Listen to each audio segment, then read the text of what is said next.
Vous payez vos impôts, vous suivez les règles, et vous dormez sur vos deux oreilles en pensant que si le pire devait arriver, le gouvernement viendrait vous sauver. C'est l'illusion la plus dangereuse de notre époque, la vérité, celle qui est murmurée dans les couloirs des ministères, mais jamais criée sur les plateaux de télévision. C'est qu'en cas de crise systémique majeure, l'État ne viendra pas vous aider. Il n'en aura ni les moyens, ni la volonté. Les plans d'urgence, les fameux plans hors sec, ne sont pas conçus pour sauver chaque citoyen individuellement. Ils sont conçus pour assurer la continuité de l'État, la protection des élites et la sauvegarde des infrastructures critiques. Vous, votre famille, vos enfants, vous ne ferez plus partie de l'équation. Vous serez livré à vous-même. Imaginez un instant. Une cyberattaque paralyse le réseau électrique national, ou une crise financière fulgurante gèle l'intégralité des comptes bancaires en 48 heures. Plus d'approvisionnement dans les supermarchés. Plus d'eau au robinet car les pompes électriques sont à l'arrêt. Plus de force de l'ordre car les policiers rentreront chez eux pour protéger leur propre famille. Que croyez-vous qu'il se passera dans les grandes métropoles comme Paris, Lyon ou Marseille? Ce ne sera pas de la solidarité, ce sera le chaos. Une jungle de béton où des millions de personnes affamées et terrifiées se battront pour les dernières miettes. Dans ce scénario, votre code postal déterminera vos chances de survie. Restez en ville, c'est signer son arrêt de mort. Mais il y a un secret, une géographie cachée de la survie que les autorités ne veulent surtout pas que vous compreniez pour éviter un exode massif et incontrôlable. Il existe en France des zones spécifiques, des sanctuaires naturels, qui possèdent des caractéristiques géographiques, démographiques et historiques qui les rendent virtuellement imprenables et capables de soutenir la vie en totale autarcie. Ce sont des zones que l'État ne mentionne jamais dans ses fiches de préparation au risque. Aujourd'hui, je vais briser ce silence.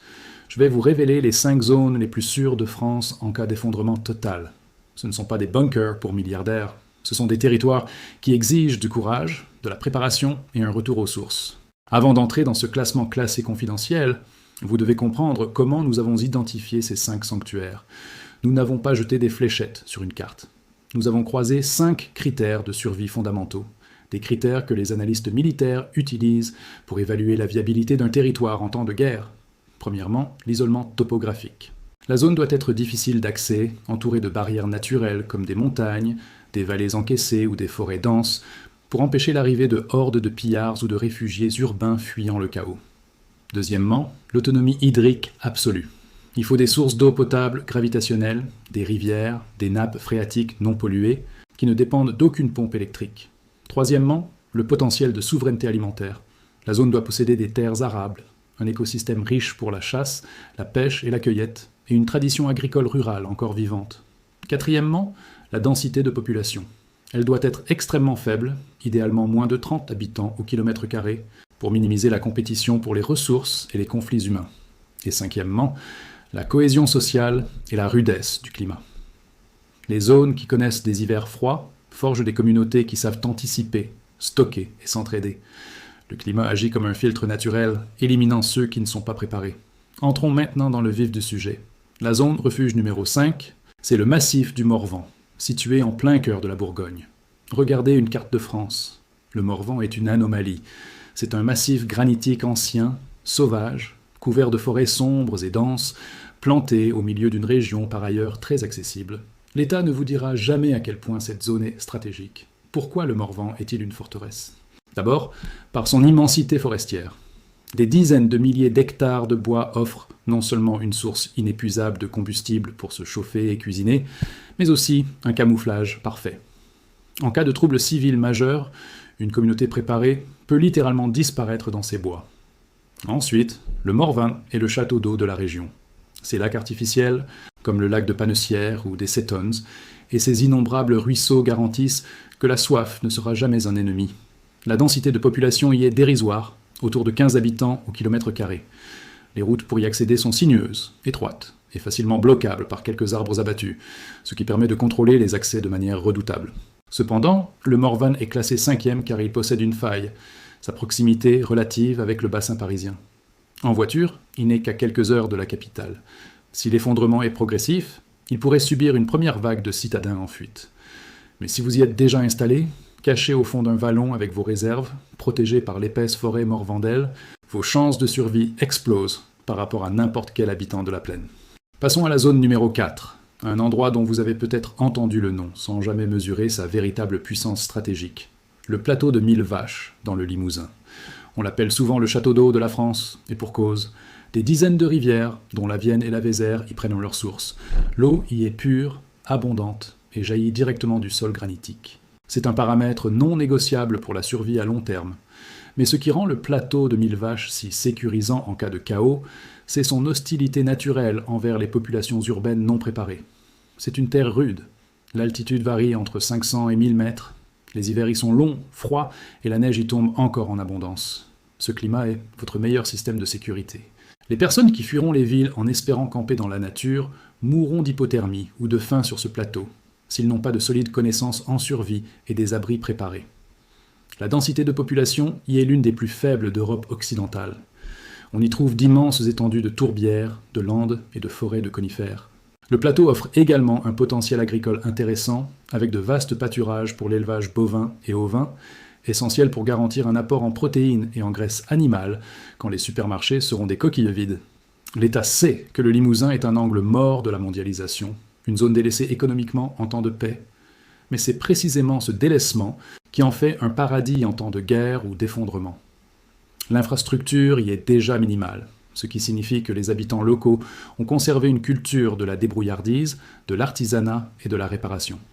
Si vous arrivez à vous intégrer dans une petite commune du plateau, à acquérir une ferme isolée avec une source et quelques hectares de bois, vous vous placez au-dessus de 99% de la population française. Ces deux premières zones, le Morvan et 1000 vaches, sont d'excellents refuges de moyenne montagne. Mais pour trouver les véritables bastions, les forteresses imprenables qui pourraient repousser des menaces organisées et garantir une autarcie sur des décennies, il faut s'élever en altitude et chercher l'isolement absolu. Nous entrons maintenant dans le top 3. La zone numéro 3 est un monument naturel de la résistance, un lieu que l'histoire a déjà validé comme une forteresse infranchissable, le massif du Vercors dans les Alpes. Ce n'est pas un hasard si le Vercors a été le cœur du maquis pendant la Seconde Guerre mondiale. La topographie de ce plateau calcaire est tout simplement exceptionnelle pour la défense. C'est une citadelle de roches. Le plateau est cerné de falaises abruptes de plusieurs centaines de mètres de haut. Il n'existe qu'une poignée de routes d'accès, taillées à même la roche, à travers des gorges étroites comme les gorges de la Bourne. En cas de chaos total, où l'état de droit disparaîtrait au profit de gangs ou de milices prédatrices, quelques individus bien organisés pourraient bloquer ces accès avec des explosifs ou des éboulements provoqués, rendant le plateau totalement inaccessible aux véhicules motorisés. C'est le rêve de tout stratège militaire. À l'intérieur du plateau, vous trouvez des immensités de forêts pour le bois et la chasse, et de vastes clairières pour l'agriculture de montagne et le pâturage. Le Vercors dispose également d'un réseau de grottes et de rivières souterraines phénoménales, garantissant un accès à l'eau même en cas de sécheresse prolongée en surface. Cependant, la survie dans le Vercors exige une préparation technique supérieure. Les hivers y sont brutaux. Si vous n'avez pas constitué un stock de bois titanesque et des réserves alimentaires pour tenir 6 mois, dans la neige, la montagne vous tuera avant les pillards. L'État ne communique jamais sur la valeur défensive de ces plateaux alpins, car reconnaître qu'on pourrait avoir besoin de s'y barricader, c'est admettre que le maintien de l'ordre national pourrait faillir. Ce qui nous amène à la zone numéro 2, un territoire sauvage, mystique et profondément rebelle, les Cévennes. Situées à la lisière du Massif central, plongeant vers le sud, les Cévennes sont un enchevêtrement complexe de crêtes acérées et de vallées profondes et secrètes, appelées les Serres et les Valas. Historiquement, c'est la terre des Camisards, des rebelles qui ont tenu tête aux armées régulières du roi de France pendant des années, grâce à leur connaissance intime du terrain. Aujourd'hui, en cas d'effondrement systémique, les Cévennes offrent exactement les mêmes avantages. C'est un labyrinthe naturel. Les routes sont des rubans étroits qui serpentent au bord des précipices. Il est très facile de s'y perdre et encore plus facile de s'y cacher. Les vallées cévenoles bénéficient d'un microclimat. Bien que les hivers sur les crêtes soient très froids, les fonds de vallée, protégés des vents, permettent une agriculture diversifiée incroyable.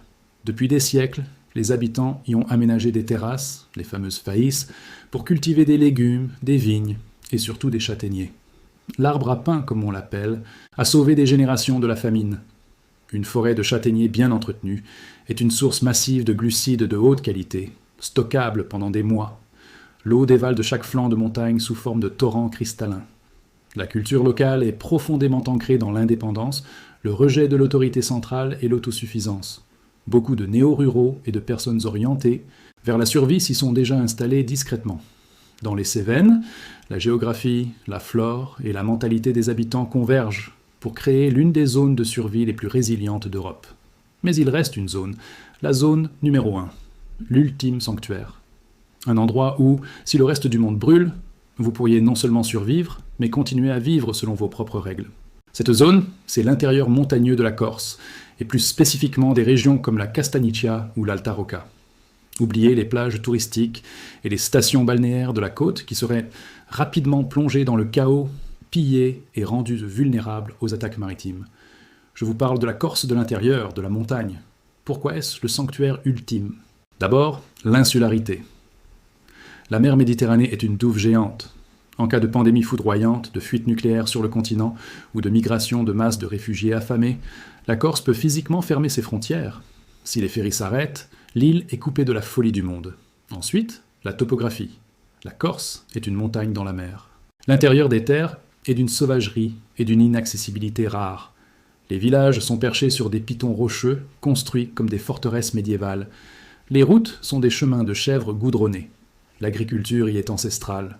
Cochons sauvages en liberté, châtaigneraies immenses, maquis pour la chasse, sources d'eau pure descendant des sommets enneigés. Mais l'atout majeur de la Corse, ce qui la place au-dessus de tout le reste, c'est l'humain, c'est la structure sociologique corse. Le clan, la famille élargie, le respect absolu de la propriété et du territoire. L'État français a toujours eu des difficultés à imposer son autorité totale dans les montagnes corses, car les lois de la famille et de l'honneur y priment souvent sur les lois de la République. En cas de chaos, alors que les habitants des villes continentales s'entretueront pour un pack d'eau, les villages corses se verrouilleront. Les armes, très présentes culturellement pour la chasse, sortiront, et chaque communauté protégera les siens avec une détermination farouche. Personne de l'extérieur ne viendra piller un village corse sans en payer le prix fort. C'est la garantie de sécurité la plus absolue qui existe, une géographie infranchissable couplée à une communauté armée, soudée par les liens du sang, et farouchement indépendante. L'État connaît ces zones. Leurs analystes savent que si l'ordre national s'effondre, le pouvoir se fragmentera et retournera à ses forteresses naturelles. Mais ils ne vous le diront jamais, pour vous maintenir dans l'illusion de la sécurité urbaine, pour vous garder productif et obéissant. Maintenant, vous détenez cette information. Que devez-vous en faire ? Tout le monde ne peut pas, du jour au lendemain, tout quitter pour acheter une bergerie dans le Vercors ou une ferme dans le Morvan. Si vous êtes actuellement bloqué en ville ou en banlieue pour des raisons professionnelles ou familiales, comprendre l'existence de ces zones change votre philosophie. Vous devez construire votre propre résilience là où vous êtes, en copiant les stratégies de ces forteresses. Créez votre propre isolement en sécurisant votre domicile. Constituez votre propre château d'eau en stockant massivement. Formez votre propre clan en identifiant des voisins et des amis fiables pour créer un groupe de défense et de partage. Et surtout, établissez un point de chute, une route d'évacuation, un accord avec quelqu'un qui habite déjà dans l'une de ces zones. N'attendez pas que le journal télévisé vous annonce que c'est la fin. Quand l'information sera publique, les routes seront déjà bloquées, et il sera trop tard. La préparation n'est pas de la paranoïa, c'est la forme la plus haute de la responsabilité. L'État ne vous sauvera pas, mais vous pouvez encore sauver votre famille.